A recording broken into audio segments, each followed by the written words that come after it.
They said the cave had no name. Locals just called it the Mouth. Not because it looked like one, but because it breathed. I didn't believe that, of course.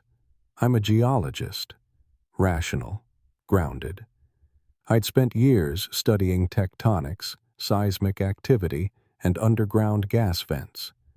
I came here to document strange air pressure patterns being reported deep within this isolated limestone formation in the Appalachian foothills.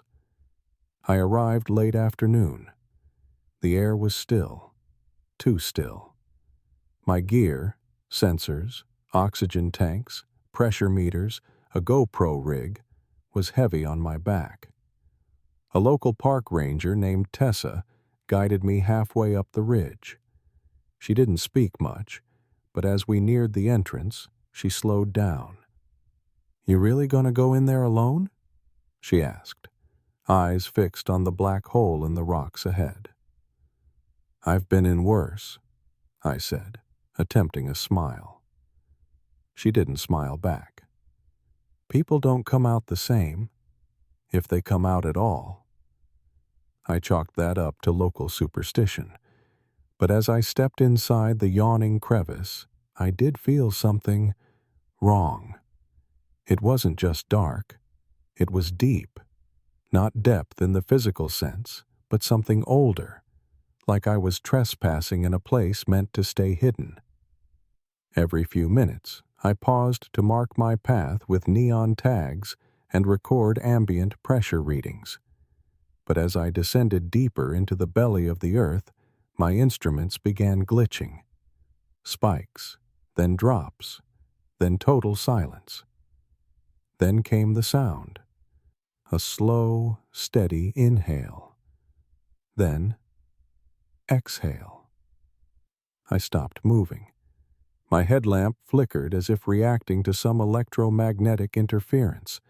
The air around me shifted, pressurized like a lung filling and deflating. "The cave breathes," I whispered to myself, not ready to admit I felt a chill that wasn't from temperature alone. I pressed forward, rationalizing it as some unique geological airflow. But an hour in, I found something that didn't make sense. Scratch marks on the cave wall, deep and uneven, like someone, or something, had clawed its way through the stone. Then I saw the carvings. Symbols. Not any language I recognized. Spirals, intersecting lines, dots in strange patterns. My flashlight passed over them, and I instinctively reached to brush dust away. The moment my skin made contact, the air grew heavier, denser, like something inside the cave noticed me. Then I heard it again, breathing, but closer, and beneath it, whispering. Low, unintelligible whispers bouncing off the walls. I spun around, the beam of my light slicing through dust and damp. No one there. Nothing. I told myself I was alone. But my body didn't believe it. I don't remember when I stopped keeping track of time. It could have been minutes or hours, but somewhere between the last breath of the cave and the first real whisper, my mind started slipping. The walls were tighter now, pressing in. Not literally, but they felt closer, like the stone was shifting just out of sight. I looked down at my GPS. Dead. Just a blinking red bar. My oxygen meter was still working, but the pressure readings were climbing, slowly, steadily, like I was descending deeper than I should have been. Deeper than the actual structure of the cave allowed. I should have turned back. That's what a sane person would do. But the symbols had changed. They were newer here, sharper, cleaner, like they'd been carved recently. And among the spirals and dots, I saw something else now. Figures, humanoid, twisted, bent backward in impossible shapes. One had no face, just a gaping hole where the mouth should be. I stared at it for a long time. Then something behind me whispered, "That one sees." I spun around, heart in my throat, light shaking in my hand. Nothing there. Just more stone, more silence. I told myself it was an echo, my own voice bouncing off the walls. But it hadn't sounded like me. My legs moved on instinct. Forward, deeper. I know how that sounds. It's the classic horror trope, right? The idiot who keeps going when every instinct says run. But it wasn't that simple. There was something pulling me, a pressure in my chest, like the air was pushing me forward, breath by breath. Eventually, I reached the chamber. It was huge, unexpectedly so. A dome, naturally formed, at least 30 feet high. The ceiling was wet with condensation, dripping slowly into a pool that stretched across the center of the floor. The water was so still it looked like glass. And in the middle of that pool, rising out of the stone like a tumor, was it? The breathing stone. It pulsed, not visibly, but I felt it. In the soles of my feet, in the marrow of my bones, like it was synced to a heartbeat, but not mine. I approached it, stepping into the shallow edge of the water. The moment I did, the air changed again. My ears popped. My vision blurred slightly. And the whispers came back. Clearer this time, more urgent. I crouched beside the stone, reaching out with gloved fingers. It was warm. Not room temperature warm. Body warm. Like touching skin. I pulled my hand back instinctively, but the stone didn't stop pulsing. In fact, it began to quicken. And that's when I saw it, my reflection in the pool. But it wasn't me. Not exactly. My face was wrong. Tilted. Like one eye was just a bit lower. My mouth too wide. My expression too still. I blinked. So did it. But not at the same time. I stumbled back, breath catching in my throat, nearly dropping my flashlight. My reflection was gone. Just still water again. That was the moment I knew I wasn't alone. Not in the way you're never alone in nature. This was different. This cave was alive. Not metaphorically. It watched me. I heard movement behind me. A slosh. I turned fast, light darting around the chamber. Nothing. But the water rippled. I wasn't crazy. Not yet. I backed away from the stone, still facing it, still watching that black, breathing surface. Then I whispered out loud, to no one, "What are you?" The cave answered. Not in words. In memory. Images slammed into my brain. Uninvited. Unfiltered. Faces I didn't recognize. Screams I'd never heard before. Darkness pressing down, squeezing, shaping. And then one image stuck. A man, curled at the foot of the stone, sobbing. His mouth stitched shut. Then a voice, not mine, said inside my head, "He asked too." I ran. No notes, no tags, no samples.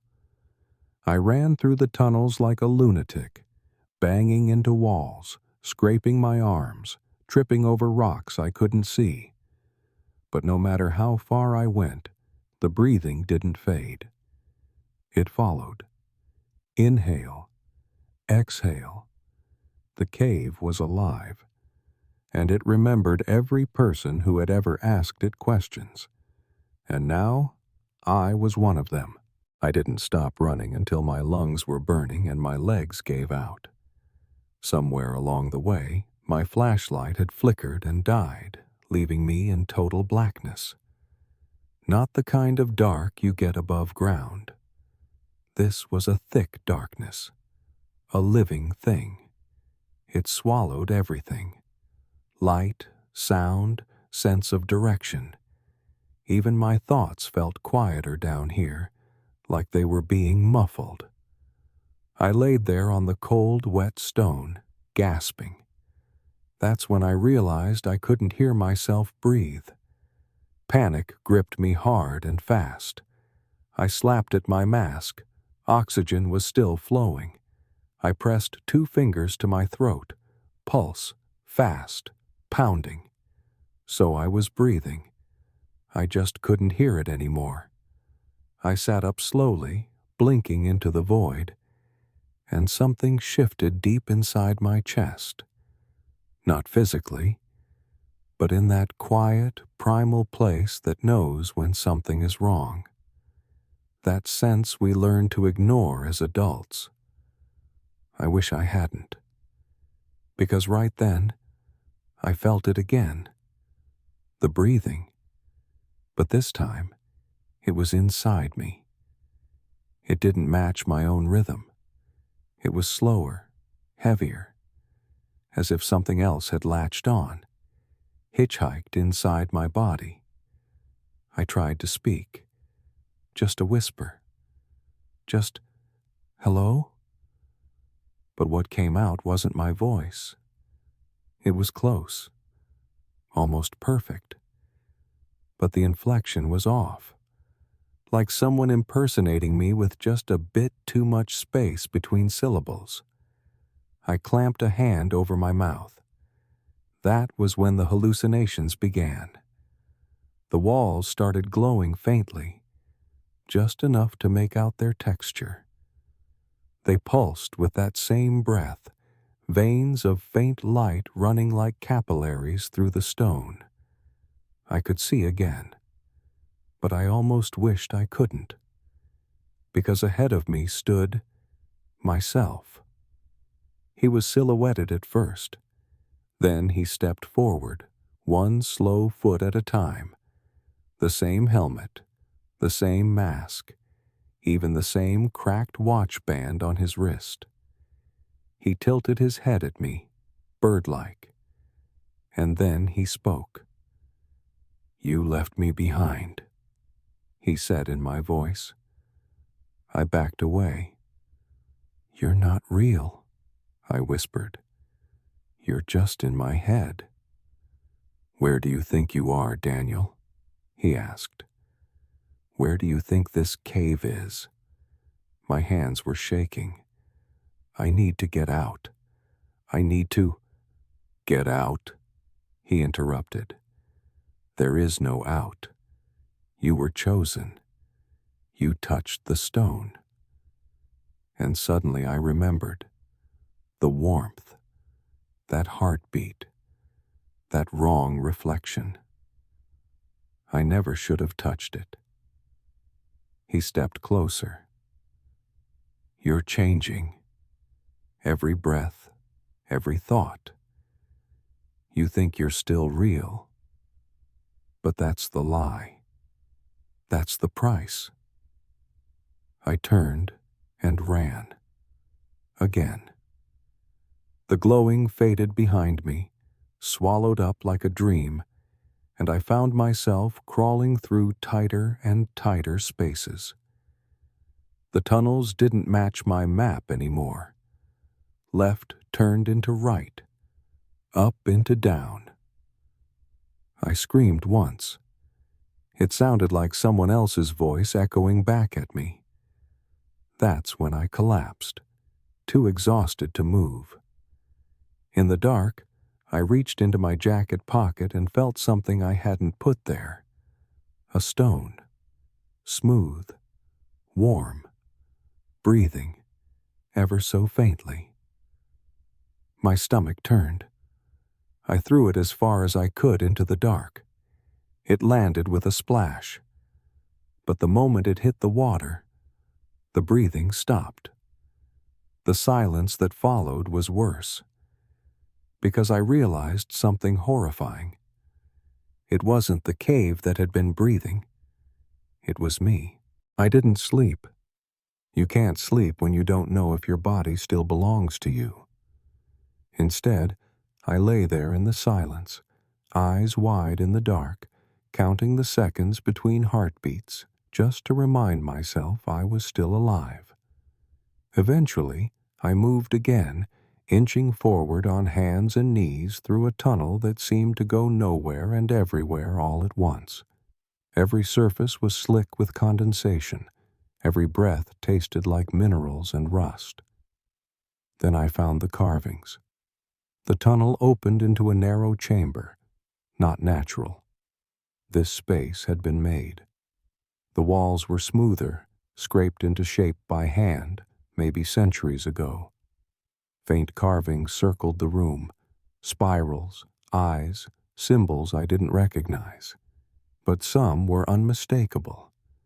Figures of people kneeling before a massive, ovular shape, the stone, and surrounding it, others, twisted forms, not human, but not fully something else either.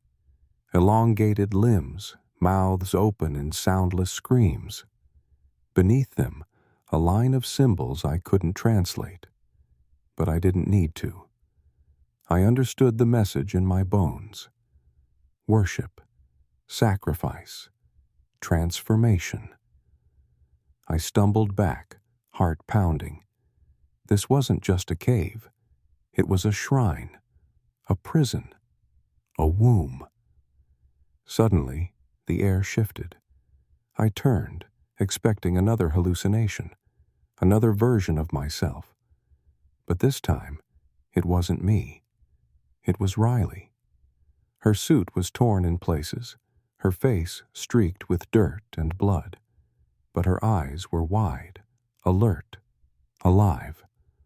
I wanted to run to her, grab her, scream her name, but something stopped me, because she was just standing there, watching. She didn't blink. "Riley?" I said, cautiously. She tilted her head. "Daniel," she whispered. Her voice echoed wrong. Too many layers, like more than one person speaking in sync. I took a step back. She followed. "You saw it," she said. "You touched it." I shook my head. "This isn't real. You're not—" She interrupted. "You let it in, Daniel, just like the others." Her hand reached up, slowly unfastening her helmet. "No, Riley, don't." She pulled it off. Her skin was pale, almost translucent. Veins glowed faintly beneath the surface, pulsing with the same rhythm I had felt inside the stone. Her pupils were wrong, too wide, too deep. Her mouth curled into a smile that didn't belong to her. "We belong here now," she said. "You'll see." I ran. It felt like the cave was folding around me, twisting to trap me in an ever-tightening maze of stone and water and memory. I heard her voice echoing behind me, not shouting, but whispering over and over. "Stop running. Breathe. Become." I didn't stop until I fell. A sheer drop. My body hit water so cold it stole the air from my lungs. I surfaced, coughing, gasping, but grateful. Cold was real. Cold meant I was alive. I swam toward the faintest glimmer of light, natural light, something real. A crevice above me, barely wide enough to squeeze through. I clawed up, my fingers torn raw on jagged rock, every muscle screaming. When I pulled myself into that narrow gap, I finally collapsed. Light above me. Real air. Somewhere, the surface waited. But behind me, from the pool below, I heard a sound that filled me with more fear than anything before. It was Riley. But not crying, not screaming. She was singing. Low, melodic, ancient. A lullaby meant for something else. I don't know how long I lay there in that crack in the earth. The song faded eventually, but its echo lingered in my bones, in the water dripping from my hair, in the twitch behind my eyes that wouldn't stop. I kept crawling.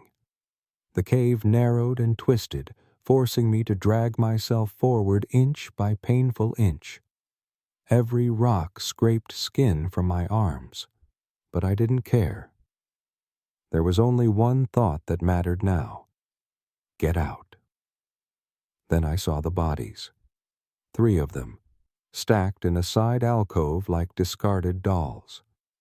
Their suits were rotted, helmets cracked, faces not quite intact. But I recognized one immediately. Clark, our lead geologist. The other 2 were from an expedition a decade earlier. I'd seen their photos in old reports. Nobody ever said they were found.